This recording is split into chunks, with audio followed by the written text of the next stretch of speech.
The following is a Shaw TV Public Affairs presentation. Constituency Report is produced as a public service by members of the BC Legislature through the facilities of Shaw TV.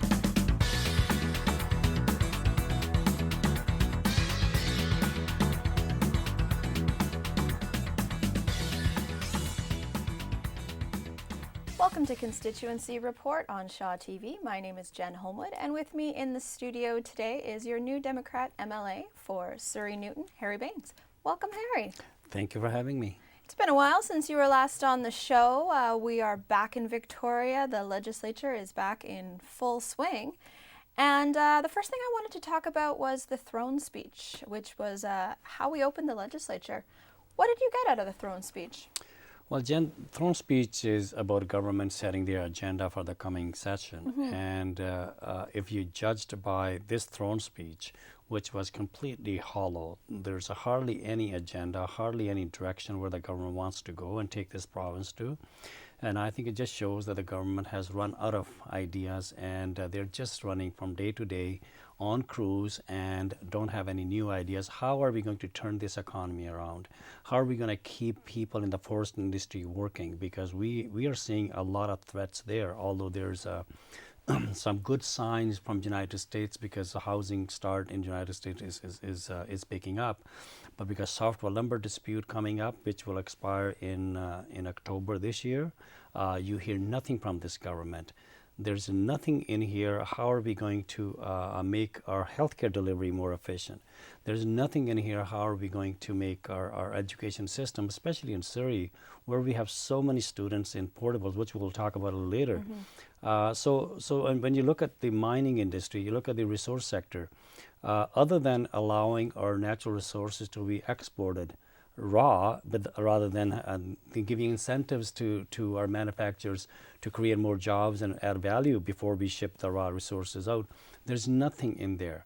So I think it is disappointing, to say the least, because I was looking forward to the throne speech to see if they would come up with some new ideas. They didn't even talk about LNG in this throne speech as much as they used to, because I think they know that the reality is picking it up, and then they have realized that we've been misleading this province and people of this province for too long, and they have to face the reality, which means all those jobs that were promised, hundreds of thousands of jobs and billions of dollars in prosperity funds and debt-free BC, none of that is being talked about in this throne speech. So you hardly see anything in here, so that is a very, very disappointing. Well, you touched on something interesting there. In the past few years, it's been LNG. LNG will be the savior of BC, all the new jobs. One of your roles for the NDP is you're the spokesperson for forest lands and natural resource operations, and you're saying there's not much there. They talk about a diversified economy, but there's no real plan, is there? Hardly anything, like I said. And you know, when they were talking about LNG, I was hoping that they would also talk about some of the key sectors in our economy, especially forest industry, that built this province for the last 150 years. This is the industry that paid for our education, our healthcare, and all other social programs, and provided a very, a good family supporting jobs all across BC. And this industry was ignored, and they just allowed the multinationals to just export raw logs. In record numbers. For example, 6.7 million cubic meters of logs were exported in 2013, and they were at the same pace in 2014. In the meantime, we have operators in BC who are saying that they're not running at full capacity, or they are shutting down. They can't add extra shifts because they can't get those logs. So I think this minister, this government have lost their way. How are we going to encourage new players into the forest industry, support the existing players, and support the forestry dependent communities? How are we going to keep those jobs in those communities so that the people don't lose people from those, or the community don't lose the people in those communities? That's what's happening out there. There's so much waste going on in the forest industry because there's no enforcement. And so I think they ignored that part. They ignored the mining industry. That's why we have incidents like Mount Poly. So they're all kind. High tech is another industry that complain all the time. They didn't even pay attention to training, and in apprenticeship training and trade training, and industry's been complaining for the last 10 years that they don't find enough skilled labor in order to operate at their full capacity and realize their full potential. So I think we were losing all over the place. In the meantime, they were so concentrated on just one thing, that was LNG. And I said, fine, if you have some hope of creating jobs in the LNG sector, great, but don't do this at the expense of all other industries that we have mentioned. So I think finally they're saying that there has to be diversity in economy, but again, there's nothing in it to tell us that they actually mean what they're saying. Absolutely. So the budget was the next thing that came up, and the Liberal government says they have, again, balanced the budget. Have they really balanced the budget? Well, when you look at on the operation side, it looks like it's a balanced budget. But I think you really find out when you take a look at the whole fiscal picture of this province. Since this premier, Christy Clark, took over about 2 years ago, at that time, 2 years ago, our provincial debt was about $45 billion. It is sitting around $62 billion now. And by the time this fiscal cycle is over in 3 years, it will be $70 billion under the watch of this premier. The premier that talked about debt-free BC, the fastest growth in debt was realized under her watch in the last 2 years. You've never seen this fast growth of debt incurring by our children and their children, because they were the one who will be asked to pay for all the debt that this government is incurring. So are they really good fiscal management? You be the judge, because on one hand they're saying they're balancing the budget, on the backs again on the working people, the middle class, by raising BC hydro rates, by raising BC ferry rates. MSB premiums gone up by about 80% since they took over, and all of the other services that were free, now you have to pay fee for it, like if you use the provincial park or the eye test. So I think those are or you renew your driver's license, the fees have doubled or tripled, and the students post-secondary education, those fees continue to grow. So I think on the backs of the working people, the students and the seniors, they're saying that they're balancing the books, but at the same time the debt is mounting at the faster than any time in the history. So I think that's the real story behind this balanced budget that they talked about. They claim they haven't raised taxes for most people. In fact, they've cut taxes for some people. But wouldn't you think these fees sort of affect people in the same way that a tax hike would? Well, you touched on an issue that is very, very close to a lot of people when they heard what the government is doing, giving tax breaks to the top 2% wage earner in this province. Top 2%. They got $236 million in tax breaks. That's where the tax break went. And on the other side, the working people, the middle class, their fees are going up every day. They're paying more, and they're working longer, and they are saying that they are getting less from this government. I talked about BC hydro rates going 29%. I talked about MSB premium going up. I talked about BC ferries going up. I talk about tolls coming every day when people from south of the Fraser need to cross. And now the transportation, they say if you want new services, you must decide how are you going to pay. So every time they need some service from this government, they're telling them, you dig deep into your pocket, you pay for those services. In the meantime, their friends, the top 2% who didn't even ask for the tax break, they probably don't need it. And these are the people who are making over $150,000. There are millionaires, for example, people making $400,000, $500,000. CEO of BC Hydro, they will get tax break.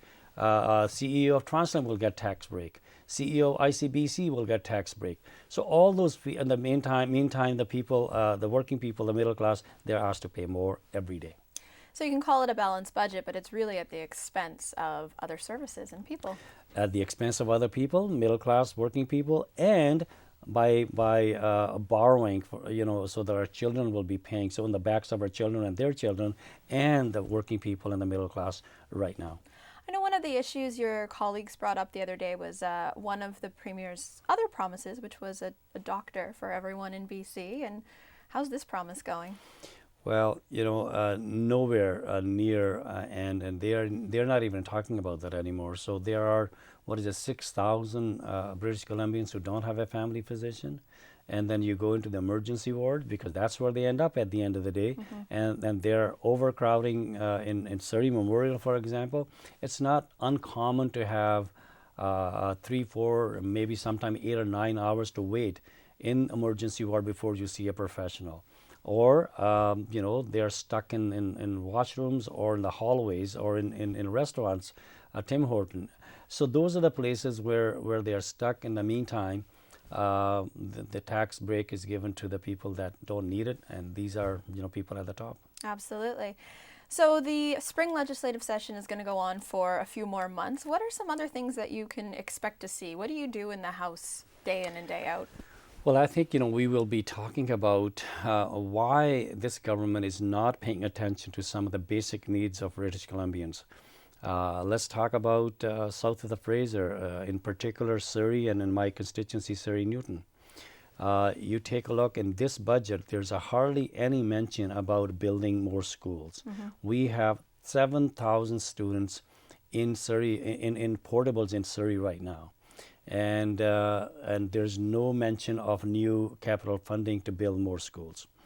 And I was speaking to school board trustees who attended the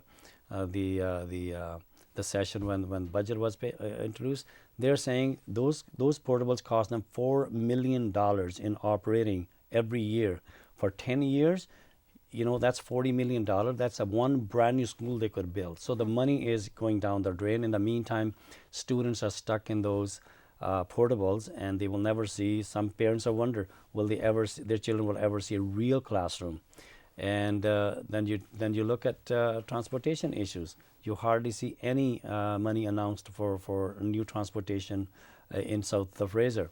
You don't see any money talked about in hospitals to hire more professionals to give healthcare services to those folks.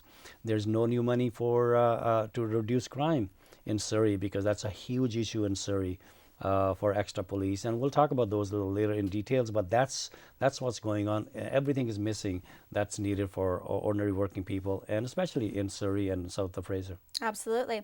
So we're going to take a break now. You'll see some information on your screen to get in touch with Harry at his constituency office, and stay tuned. We'll be right back.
Welcome back to Constituency Report. Again, I'm Jen Holmwood, and today I'm here with Harry Bains. He is your MLA for Surrey Newton.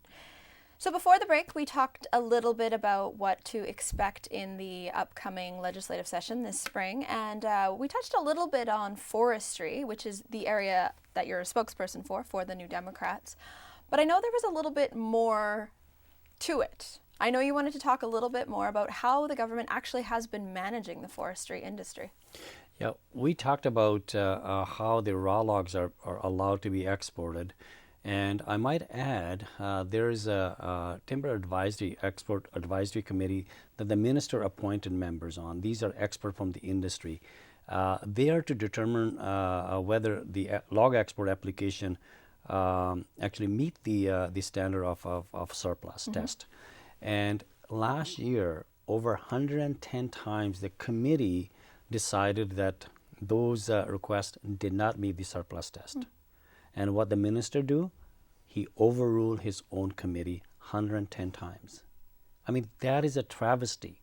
And here we have people, basically, when you say it doesn't meet the surplus test, it means that the local manufacturers are looking for those logs. And they weren't given those logs, and the minister overruled his own committee. And as a result, the vice chair actually resigned from that committee. Really? So it's so serious. And so 6.7 million cubic meters logs were exported. But on top of that, how do we grow trees? How do we look after our forests? Because these are trees are our future. These forests are our future. And for our children, we must leave a good legacy behind, or having good, healthy forest. And the Auditor General reported on this. The joint committee that traveled the province, they unanimously recommended that we need to invest more in forest health and reforestation, and to deal with waste in the forest industry. You know what? Nothing. What the minister did after all of that, they cut $75 million 2 years ago. And then a year later, they put back about $30 million. We're still are not at the same level. We're about $35 million short in forest health and an investment in forestry. So I think that's how this government deal with the number one industry in this province, by allowing it to deteriorate and not investing more in forest health, so that our future generations can have a sustainable forestry for jobs for generations to come. And this government continued to ignore them. That's what we will be pushing this government to pay more attention to forestry, so that forestry dependent communities can actually realize that those folks in those communities can have jobs in the forest industry if they choose to. Absolutely. And working in a renewable industry like forestry, it's important to know how much inventory we have, how many trees there are. Yes. Some of the inventory that they're working with, about 30 years, it's obsolete. So they don't even know what exists in the forest industry. Right. And they are making decisions on annual allowable cuts based on the outdated inventory. And everyone, including the professional foresters, they're saying we need to invest in inventory, and the government isn't doing that. Very unfortunate. Let's focus a little on Surrey. Let's talk about your community. So one of the major issues in Surrey in the past little while has been crime and money for fighting crime, policing. What are you hearing from your constituents? Well, we get more calls now every day about issues in their area as far as the crime is concerned. I'm just going to give you a flavor of what kind of complaints we get. Here is someone who sent us this. Dear sir, we are living in 149th and 76th Avenue. Last weekend, a robber went to 10 houses, knocked the doors, and everybody recognized and called up the police on that day. He also came to my house and tried to squeeze my neck. Sir, my question is, if we are not safe in the country like Canada, then where we need to move in? In Surrey, crime increases day by day. Please do something. And here's another one. Hello, Mr. Bains. My name is Rita, and I live on 81 and 135 Street. My concern is about prostitutes roaming on our streets. It doesn't look good in front of kids and any newcomers. I have phoned police so many times, but the problem's still the same. We're sick and tired of dealing with it on our own. Please help us with this situation. Thank you.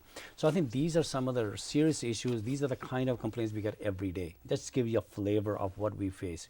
We, my colleagues, myself, Bruce Ralston from Surrey Valley and Sue Hamill from Green Timbers, we proposed after consulting many citizens and police that what we need is to have a comprehensive crime reduction program, which means we need more police, a better policing model by having more of them on foot patrol and bike patrol. And we have one of the lowest on per capita basis police officers in the province. Like we were 31 when you compare to all the other major cities when it comes to police officers compared to the population. We propose that we need more police. We need support from this government. And the Surrey can't do it on their own. They're doing everything they can, and the RCMP officers are doing everything they can, but their hands are tied because they're outstretched with the resources that they have. Then we ask for specialized court to deal with chronic offenders because there's so many people with drug addiction and mental health. They are the one who are going through the cycle of getting arrested, on the street back again getting arrested. So that's what we need. We're not getting anything from this government. We also say that we need to have all those recovery homes regulated. The government isn't doing anything about that either. We need some specialized, or well, actually affordable housing strategy. We're not getting anything from this government on that either. So I think that's the kind of stuff that we need in order to deal with the crime in the city. And I mean, these are a couple of emails, but also attended one neighborhood.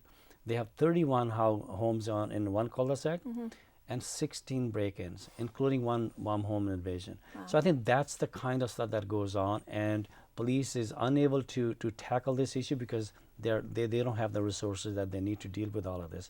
So I think that's a serious issue, and hopefully that this government, by us pushing, the community pushing, and our city council pushing, that they will come to the table and realize that the Surrey is a growing city, the faster growing city, and as you become a large city, those kind of issues comes with it. So we need to start to deal with it now, and the government is missing in action on this one. Absolutely.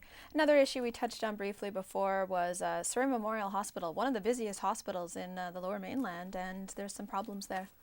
Yeah, for going back to 2005, when the community and the opposition MLAs, that's when I was first elected, put enough pressure on this government because they continue to ignore Surrey for a number of years, and Surrey Memorial Hospital became just a point where everyone said, we need to do something about this because government continued to ignore this. Finally, we saw expansion to Surrey Memorial Hospital, and Jim Patterson Pavilion was built. But you can build buildings, but if you don't put professionals, healthcare professionals, to deal with the growing population, you don't get the problem solved. We have our seniors stuck in acute care who should be in long-term Right. care beds, and they're not building long-term care beds, and that's why the backup starts, and it shows up in the emergency wards. Exactly. So we have a little bit of time left. I know you brought in some photos of you out and about in the community, and let's have a look. Where's this one? Well, we went to Frankhurst High School, and some students are very, very engaged in the community. They gave me a tour along with the principal, Ms. Sarmento, and I was so pleased that this, the group of students was so engaged in not only school activities, but outside of school activities. So when I saw them so enthused about getting involved, I say our future is in good hands when they take over positions like this one. That's nice to see. And here we had homelessness walk, and with our local MP Ginny Sims and Susan Sanderson. They're great activists in our community, and we have a serious issue, and we do it every year, and hopefully that we will deal with this in coming years. Again, there's another government missing in action on this one. Great. Here, Business Improvement Association in Surrey Newton was built just recently, and Philip McGuire and the group got together, and we just walked the streets and did some cleanup, and Bruce Ralston from Surrey Valley joined us, and it was great to see the community getting involved and turning the Surrey Newton around so that we can have a very, very livable community. Absolutely. And thanks to them. And here, the Christmas Bureau, Casey Gilroy is such a great friend and a good activist, and we were able to make small donation and visit their facility. So they collect things for people They throughout the collect year. toys, they collect many things for kids who come there and pick up their Christmas joys from there. That's amazing. And here we went to Surrey Food Bank, one of the largest in the country, I would say, and growing in demand. Again, just shows how this government is creating, not dealing with the poverty. And we were there with Marilyn Herman there and Tim Bailey. Well, here, Tuesday, Tim Bailey, I mentioned, a retired firefighter, and he does this every year, organize a floor hockey tournament. Here, the local MLAs and the local council, we had a great game for a great cause, again, to make awareness about homelessness. Absolutely. That sounds like a busy time you've had in your community. Our community is engaged. There's a lot of good people. There's so many good people do so many good things on their own. Well, all we ask for is a little support from this government. Come to the table, deal with those issues such as crime, education, and healthcare, and transportation. We'll do well because our community, they know what it takes to make a great community, and they're working hard at it. Makes her even better. Unfortunately, Harry, we are out of time, but I'd like to thank you for joining me. Thank you very much for having me. And thanks to everyone at home for watching Constituency Report on Shaw.